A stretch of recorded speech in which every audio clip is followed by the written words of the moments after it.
Bismillahirrahmanirrahim. Assalamualaikum warahmatullahi wabarakatuh.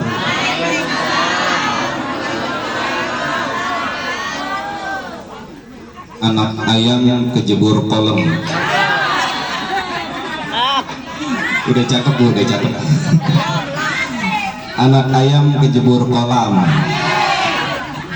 gara-gara makan mentega. Kalau kita jawab salam, mudah-mudahan masuk surga. Assalamualaikum warahmatullahi wabarakatuh. Waalaikumsalam. Beli kerang bungkusnya sempak, masih rada kurang kompak. Sekali lagi, assalamualaikum warahmatullahi wabarakatuh.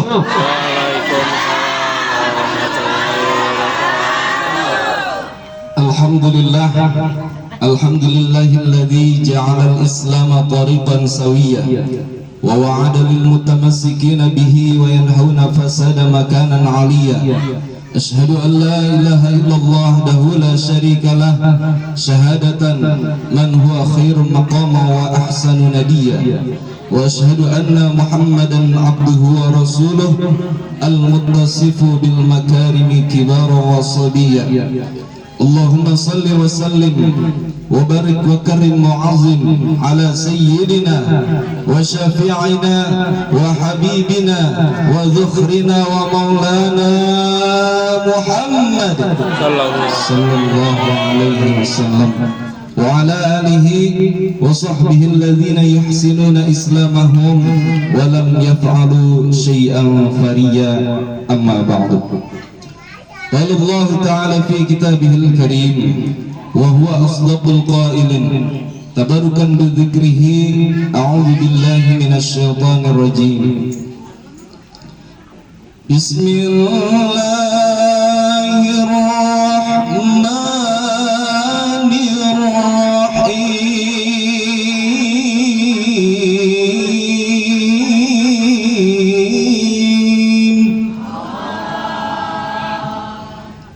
لقد كان لكم في رسول الله أسوة حسنة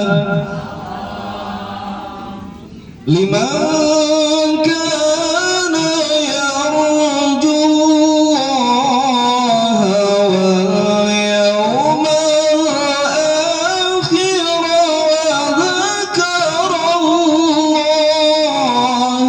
كثيرا.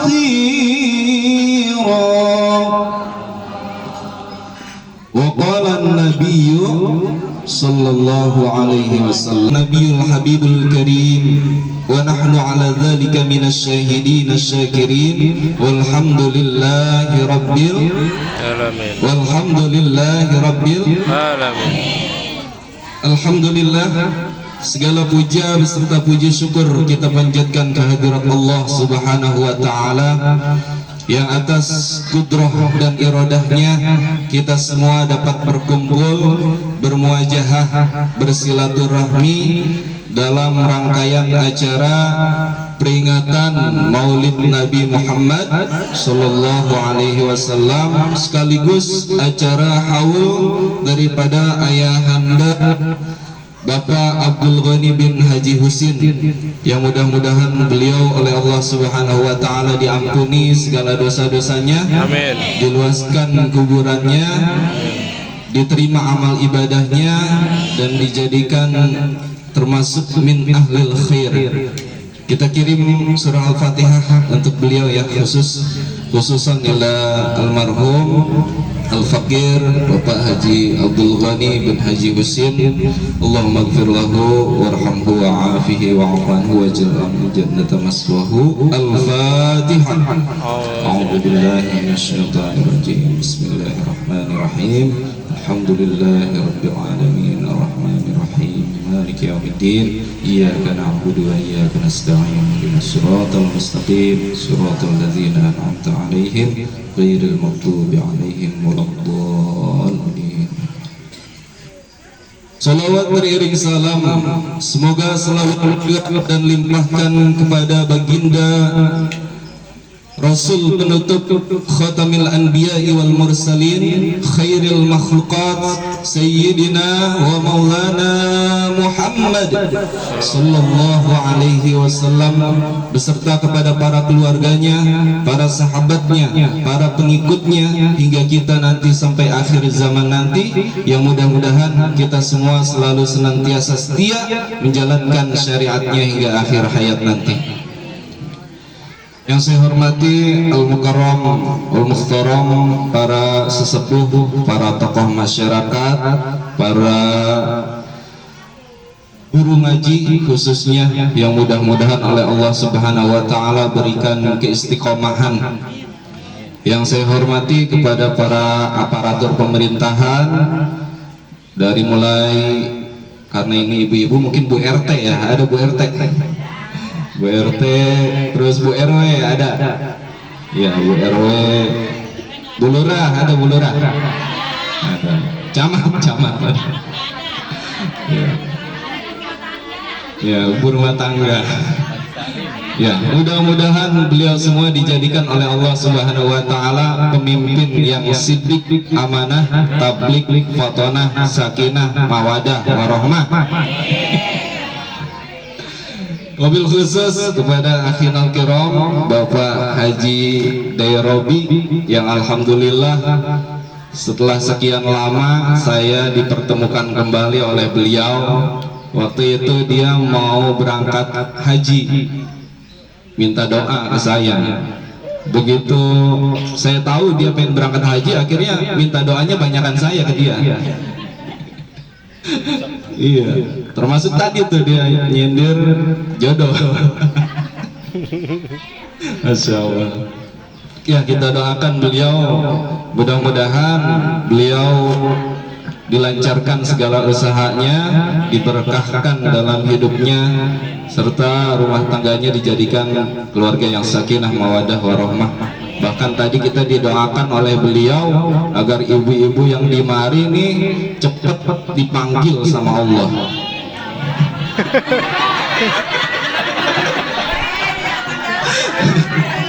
Iya, cepat dipanggil sama Allah kan tadi. Ya. Buat haji sama umroh. Ya.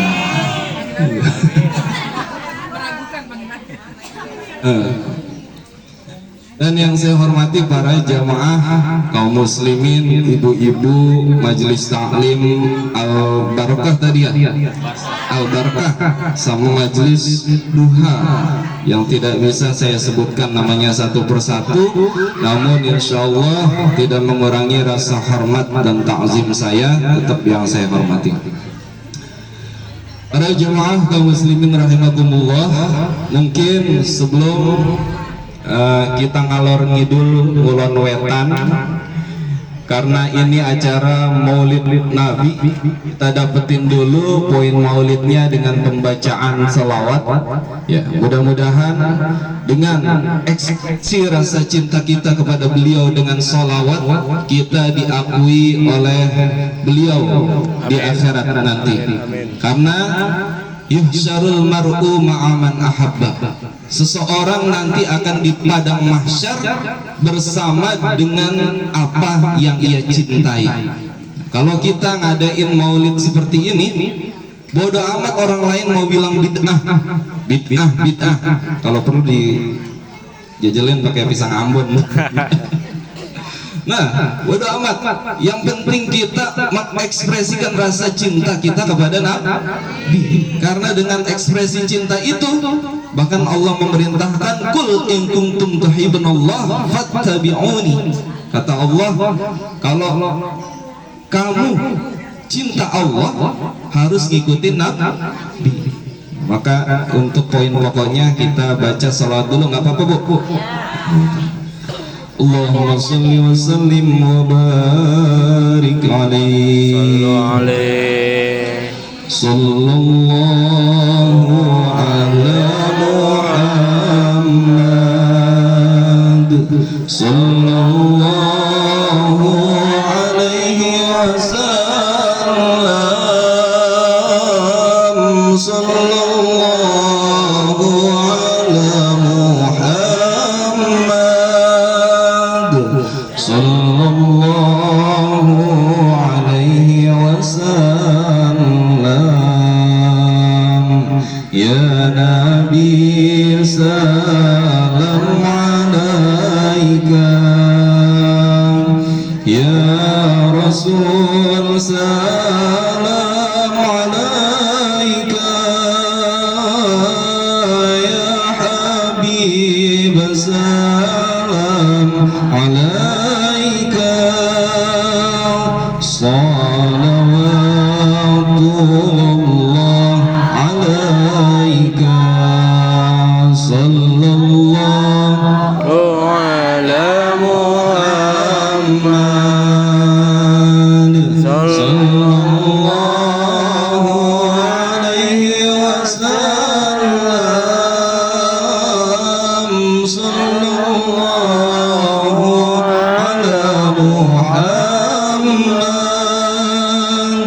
sallallahu alaihi wasallam.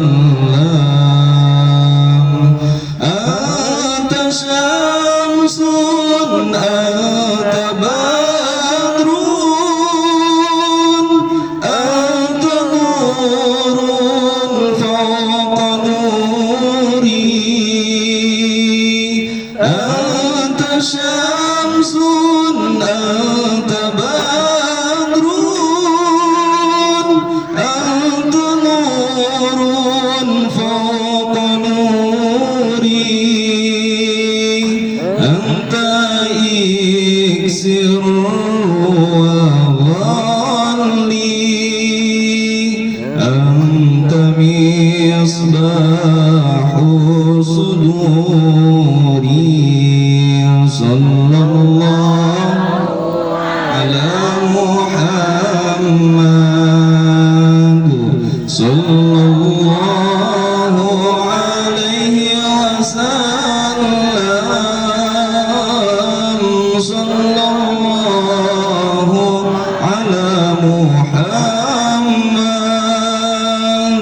sallallahu alaihi wasallam.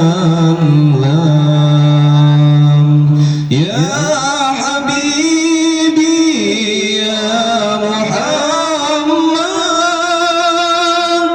ya arusal khafiqaini, ya Habibi ya Muhammad,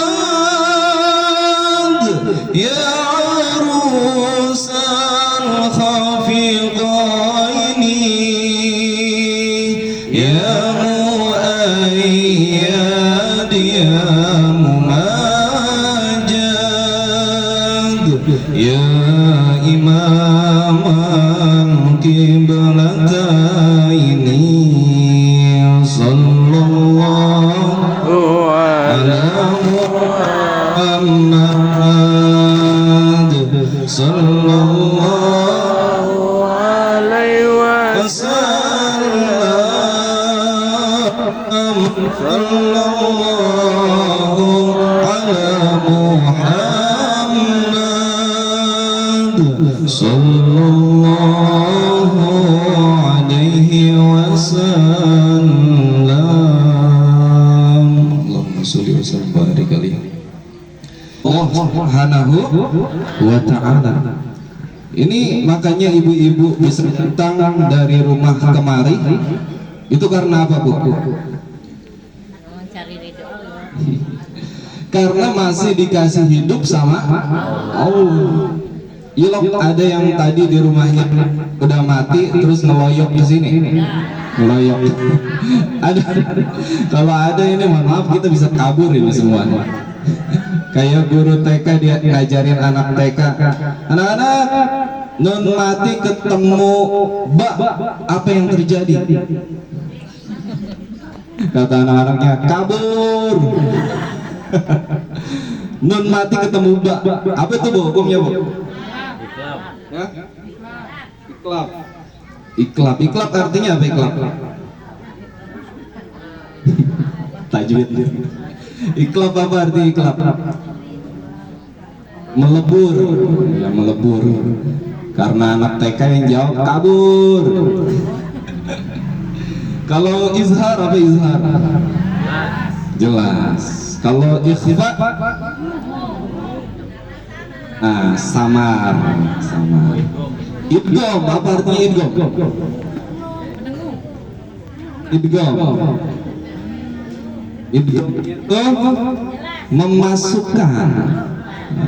Memasukkan. Nah, masuk ada dua tuh. Ada yang masuk digoyang dulu, ditahan baru keluar ke huruf berikutnya. Ada yang masuk langsung keluar. Nah, ibu-ibu pilih yang mana tuh? Yang digoyang dulu ditahan baru keluar, apa yang baru masuk langsung keluar ke huruf berikutnya? Ya, kayaknya ini tipe-tipe idgham bigunah kayaknya ya. Nah itu idgham bigunah kalau ditahan dulu. Kalau bila guna langsung masuknya huruf ke dalam huruf berikutnya. Nah, seperti itu. Nah, tuh kan. Iya. Nah, kehidupan. Nah, kehidupan itu akan indah kalau kita isi dengan rasa syukur dan rasa sabar. Hidup yang indah itu, hidup yang enak itu, hidup yang ada rasa syukur dan rasa sabar di dalamnya. Ibu-ibu meskipun punya mobil mewah, motor banyak, kendaraan berjajar, jabatan tinggi, makan enak, rumah gedung, tapi kalau nggak punya rasa syukur dan rasa sabar, sempit hidup, mepet hidup. Tapi sebaliknya, kalau kita punya rasa syukur dan rasa sabar, meskipun makan seadanya, pakai nasi sama garam doang, kasih ikan asin sedikit sama sayur asem, terus jengkol, terus pete, banyak itu.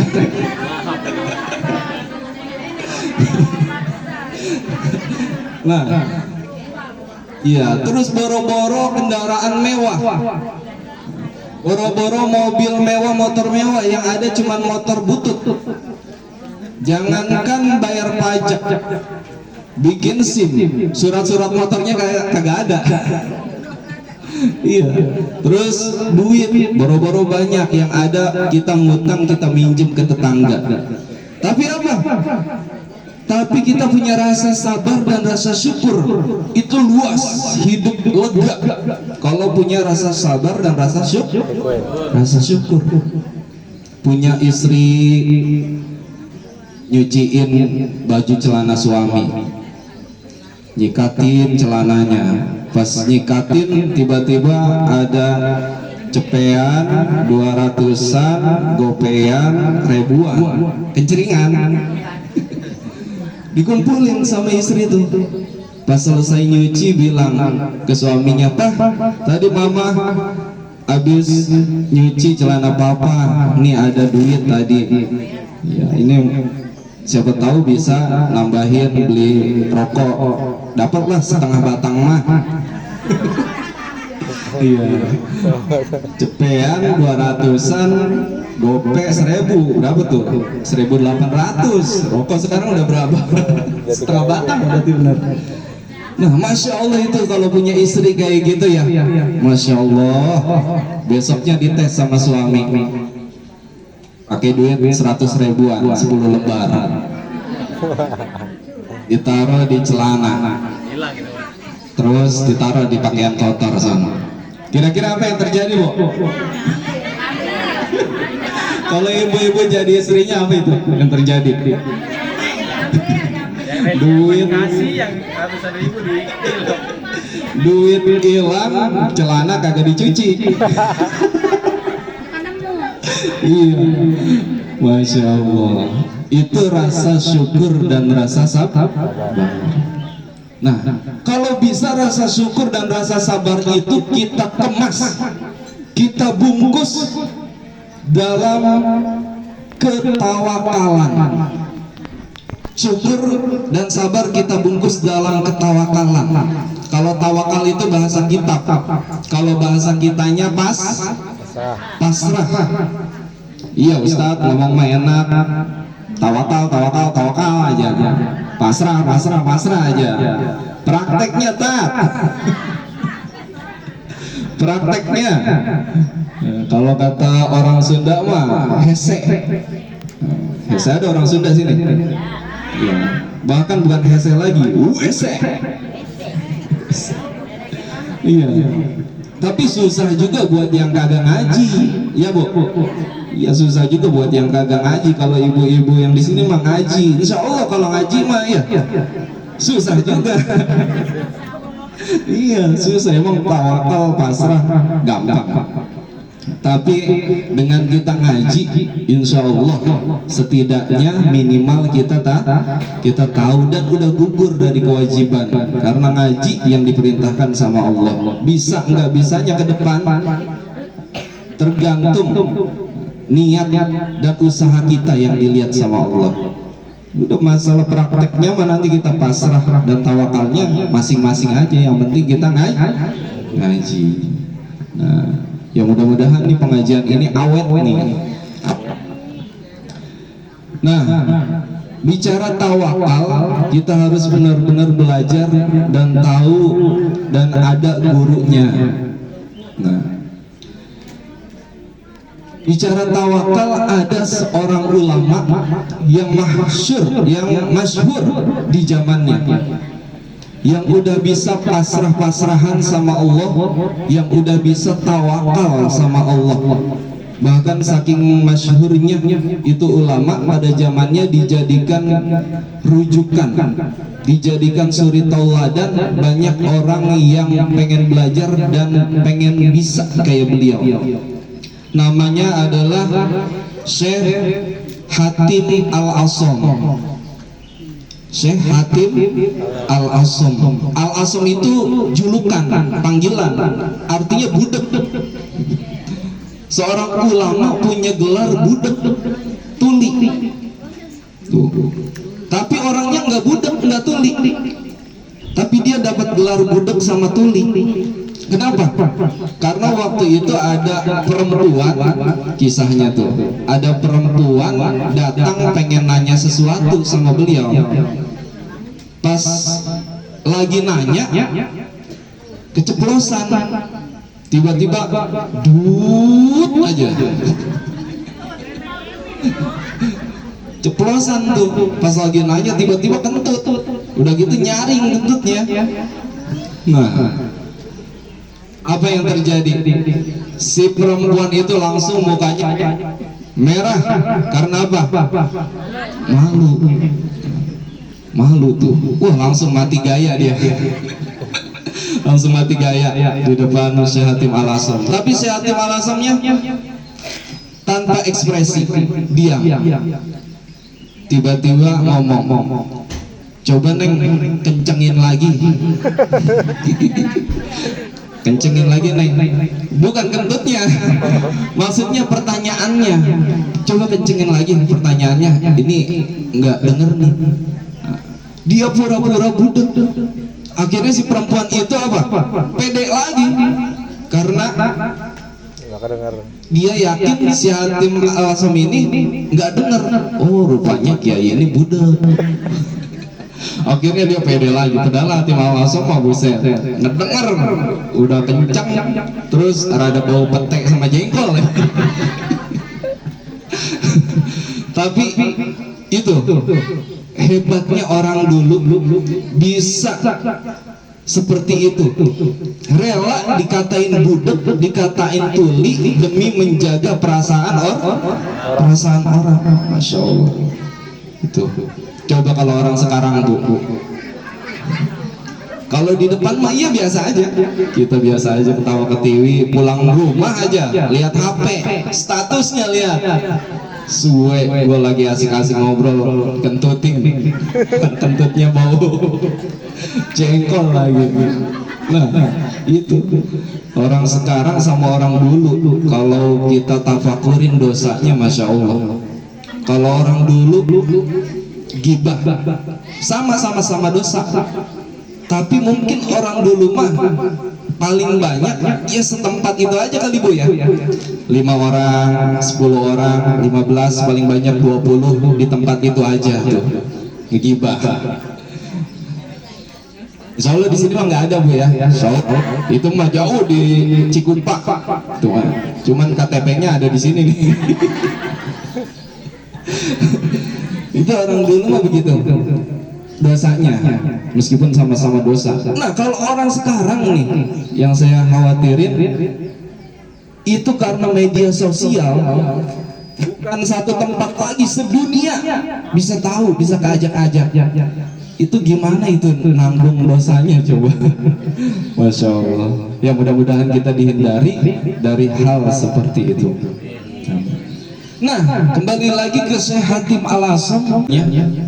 Enggak, amal kita enggak bisa digantiin sama orang lain. Makanya Hatim Al-Asam, karena amalku tidak bisa digantikan sama orang lain, waktunya ibadah udah enggak bisa diganggu gugat. Jangankan yang wajib, yang sunnah pun aku enggak mau diganggu-ganggu sama makhluk lain. Makanya ini saya senang banget nih, ibu-ibu pengajiannya udah cakep-cakep, suaranya bagus, semangat ngaji lagi. Ini majelis taklim duha ya. Majelis taklim duha berarti itu rajin salat duhanya ya. Masya Allah.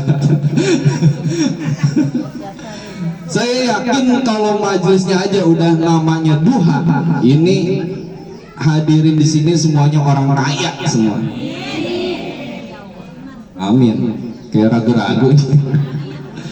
Kalau majelisnya aja namanya duha, saya yakin semuanya kaya. Karena tahu sendiri doa salat duha ya Bu. Allahumma inkana rizki fis samai, kalau di langit fa'anzilhu, turunin. Kalau di bumi fa'akhrijhu, keluarin. Kalau qalilan fakasiru, kalau dikit banyakin. Kalau jauh deketin. Kalau kotor bersihin. Tuh. Itu luar biasa. Makanya saya yakin nih sama ibu-ibu, kaya semua kan? Kaya. Aduh, yang gak kaya khawatir nih. Coba doanya coba saya pengen dengar. Allahumma ya, duha. Terus wal jaman wal ismatuka udratuka. Allahumma, coba bener ya? Iya. Kayak suruh, kalau susah gampangin ya. Nah itu bener ya. Tapi ibu-ibu kayak semua. Enggak, saya khawatir karena doanya salah nih. Iya, Allahumma inna duha, takutnya Allahumma inna duha udin wa baba udin wa jamal udin. Udin semua. Tapi benar, tapi kembali lagi kaya enggak mah urusan rizki tadi kan, rizki diatur sama Allah. Nah, itu ya, sadar amal kita nggak bisa digantiin sama orang lain. Yang ketiganya, sadar sesadar-sadarnya kematian itu pasti akan datang. Dan datangnya nggak pakai surat undangan, nggak pakai surat pemberitahuan. Kami informasikan kepada Ibu Romlah bahwa sebulan lagi Ibu akan kami cabut nyawanya. Oleh karena itu, bagi Ibu Romla mohon dipersiapkan, karena dalam waktu sebulan lagi saya akan datang kembali untuk menyambut, untuk mencabut nyawa Ibu. Hormat saya malaikat Israel. Enak nggak itu kalau begitu? Enak, Bu. Enak kalau ada pemberitahuan sebulan lagi. Iya. Sebulan lagi berarti ada 4 minggu. Minggu pertama bisa kita pakai arisan. Minggu kedua kita bisa pergi ke Bali. Minggu ketiga kita bisa jalan-jalan ke mall. Minggu keempat udah jangan macam-macam, jungkil balik di masjid. Taubat. Enak gitu kalau begitu ya. Enak. Taubat. Innallaha ghafurur rahim. Walaupun dosa gua segede gunung, Allah Maha Pengampun. Tapi gitu enggak? Enggak. Yang namanya mati, al-mautu ya'ti baghtatan. Maut itu datangnya tiba-tiba. Kita senang kalau ngedengar orang meninggal lagi baca Quran.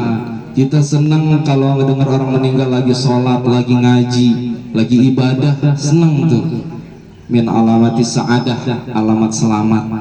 Nah, tapi kita khawatir, bahkan ngeri ketika kita mendengar orang yang meninggalnya dalam keadaan maksiat kepada Allah. Belum lama ada informasi anak muda pada meninggal kejebur kali gara-gara dikejar sama polisi. Itu ya Bu ya. Itu hati-hati tuh anak kita tuh.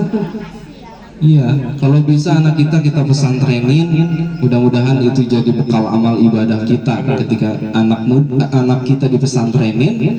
Nah, itu akan jadi nilai jihad bagi orang tuanya. Nah, kematian itu, mati pasti akan datang, dan datangnya tidak ada surat pemberitahuan. Oleh karena itu kata Hatim Al-Asam, aku mempersiapkan kematianku.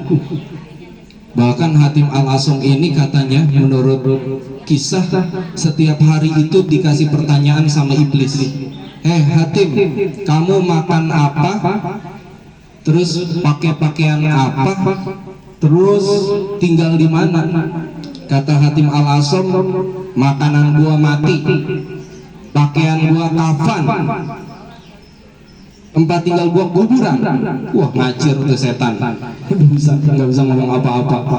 Ini udah nggak bisa digodain ya. Tuh, kita persiapkan tuh kematian kita, Bu. Kalau ntar siang kita udah mikirin persiapan makan siang pakai apa ya, sore ntar main kemana ya, malam ntar pengen ngapain ya, itu kita persiapkan. Tapi kematian yang lebih dekat dari itu, yang detik ini pun bisa, nah itu kita nggak mikirin. Nah, seperti itu. Jadi kita persiapkan kematian kita. Dan terakhir, sadar sesadar-sadarnya bahwa Allah selalu melihat kita. Allah selalu melihat kita, enggak pernah sedetik pun Allah enggak melihat kita. Bahkan Allah lebih dekat dari ucapan kita. Allah lebih dekat daripada urat nadi kita. Ana aqrabu ilaihi min hablil warid. Aku lebih dekat kepadamu. Ini kadang kitanya aja nih yang merasa nggak diperhatiin, merasa nggak diliatin, merasa nggak dekat sama Allah. Akhirnya ya udah hidup kita sembarangan. Padahal kalau orang udah dekat sama Allah, nggak punya rasa takut, la khaufun alaihim walahum yahzanun, nggak punya rasa takut dan nggak punya rasa sedih kalau udah cinta sama Allah. Kayak kita zaman pacaran, pacar udah nelfon tengah malam suruh ke rumahnya. Tuh, apa yang kita lakukan? Datang nggak, Bu? Berangkat karena pacar. Berangkat meskipun malam, tengah malam, pas mau berangkat hujan, mundur nggak, lanjut terus. Udah gitu rumahnya di tengah hutan, lewatin kuburan.